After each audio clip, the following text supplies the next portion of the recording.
La vida es una emocionante aventura. De todo podemos escapar excepto de elegir. Nunca una noche le ha podido ganar al día. Pero la vida sin Dios no es vida. Te presentamos una voz en el camino. Dos pasajes, uno de ellos en el libro de los Jueces,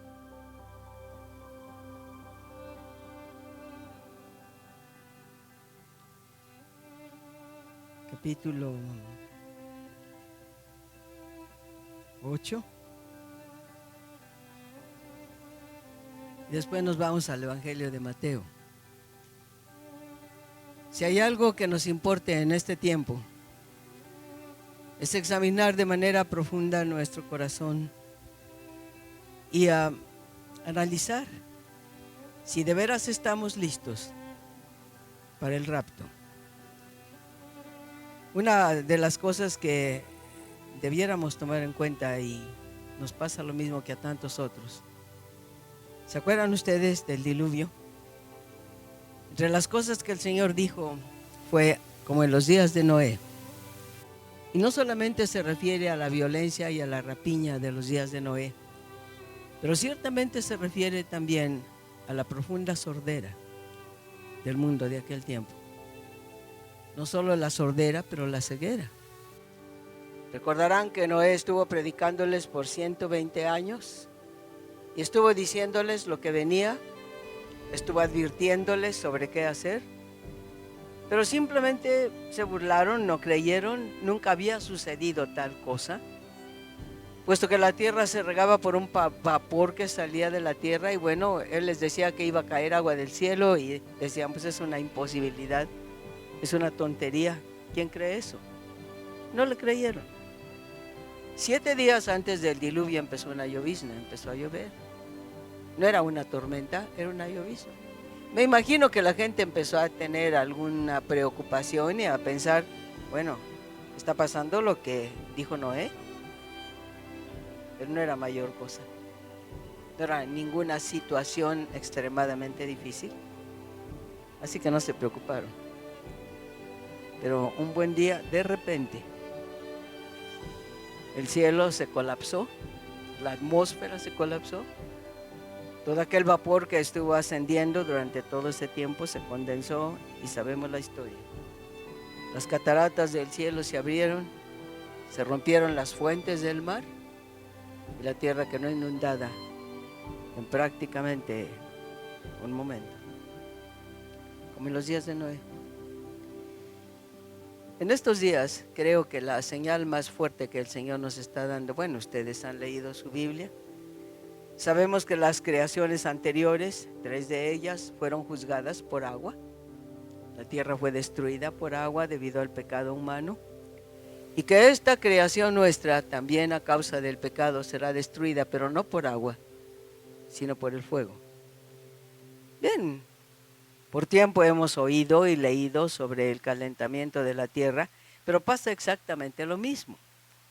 Después de todo, de aquí a que la tierra se caliente lo suficiente para arder, pues va a pasar un rato. Sí, el proceso sigue siendo el mismo. Pero de repente está sucediendo otra cosa. Sin duda saben lo que está pasando con el sol, y no es una broma, no es una fábula, no es para mañana, ya empezó. Y los que saben un poco del asunto dicen, pues el sol siempre ha tenido llamaradas, ¿cierto? No es nada nuevo en ese sentido.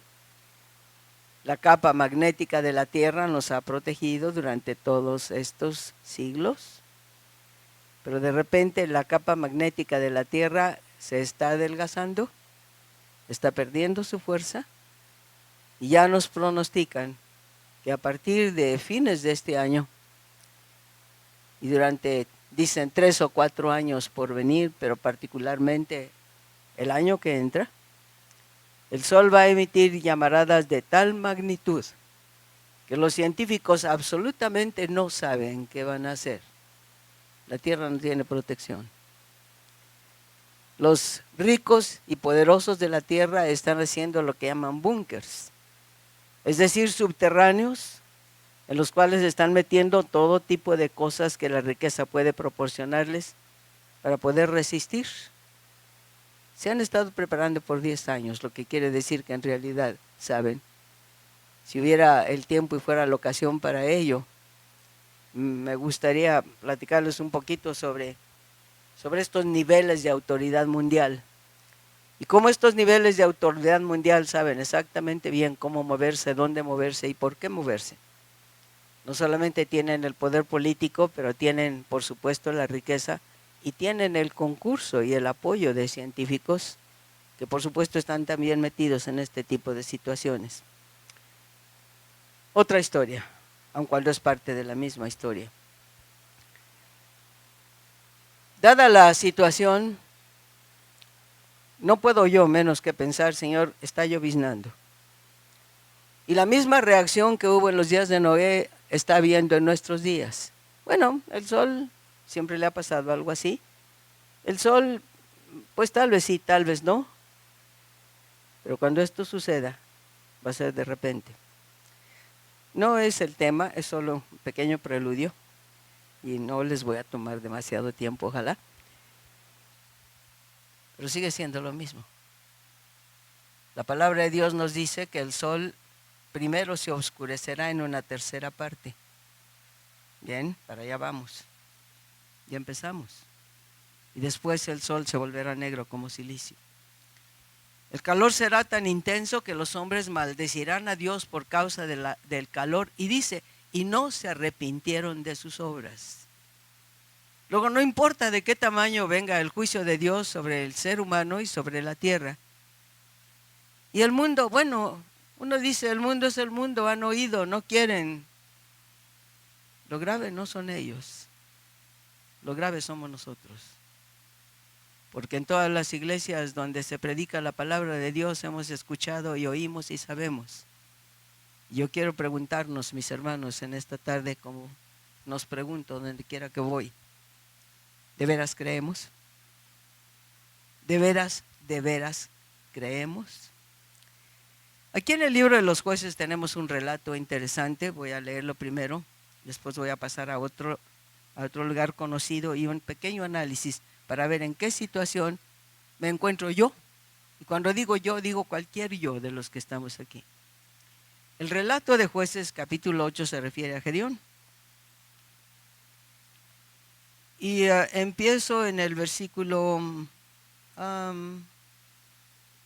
22 del capítulo 8 del libro de los Jueces. Y los israelitas dijeron a Gedeón, sé nuestro Señor, tú y tu hijo y tu nieto, pues nos has librado de mano de Madián. Mas Gedeón respondió, no seré Señor sobre vosotros, ni mi hijo os señoreará, Jehová será vuestro Señor. Y díjoles Gedeón, deseo haceros una petición, que cada uno me dé los zarcillos de su despojo, porque traían zarcillos de oro, que eran ismaelitas. Y ellos respondieron, de buena gana los daremos. Y tendiendo una ropa de vestir, echó ahí cada uno los zarcillos de su despojo, y fue el peso de los zarcillos de oro que él pidió, 1,700 siclos de oro, sin las planchas y joyeles y vestidos de púrpura que traían los reyes de Madián, y sin los collares que traían sus camellos al cuello. Y Gedeón hizo de ellos un éfod, del cual hizo guardar en su ciudad de Ofra, y todo Israel fornicó tras el éfod en aquel lugar, y fue por tropiezo a Gedeón y a su casa. Vaya relato. Un análisis de la vida de Gedeón resulta siempre interesante y además muy inspirador. Específicamente dice la palabra de Dios que a través de su lucha libró a Israel de Madián. Y tal vez sabemos, ¿verdad?, que la palabra Madián significa contención, pleito, lucha interna. Y si vamos a hablar de contención, de pleito y de lucha interna, será poca la gente que pudiera levantar la mano y decir, no hay tal cosa en mí. Puede ser que no la cosa violenta de muchos lugares, aun cuando hay mucha violencia, aún dentro del pueblo de Dios. Violencia digo. Y si digo violencia, hablo de violencia tanto verbal como violencia física, porque llega a acontecer, pero vamos, las pequeñas violencias, los pequeños disgustos internos, los pequeños enojos. El hermano Yamada estaba hablando esta mañana en la escuela dominical sobre en todas las cosas dar gloria a Dios, en todas las cosas, lo bueno y lo malo. Y ciertamente, ¿verdad que conocemos la teoría? ¿Quién de nosotros no sabe? Pero cuando ya se trata de la práctica, ya es otra historia. Y puede ser que en las cosas grandes y difíciles, ¿verdad?, el poder de Dios nos ayuda a levantar el corazón y las manos y a decir, Señor, no importa que yo alabo y bendigo tu santo nombre. Pero que cuando se trata de las pequeñas irritaciones de todos los días, las pequeñas irritaciones, porque alguien no barre como a mí me gustaría que barriera, o porque alguien aprieta el tubo de pasta dentífrica de manera que a mí me choca, ¿por qué no lo hace de otra manera? O porque alguien, vamos, cada quien sabrá, ¿verdad?, lo que no le gusta. O porque alguien se me atravesó ahí en la calle y me cerró el paso y me hizo meter los frenos si es que manejo. O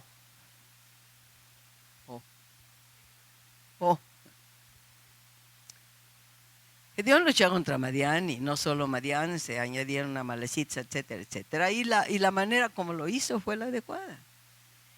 No es el tema, repito, pero bueno, solamente para repasar el poder que Dios le dio a Gedeón para tener victoria.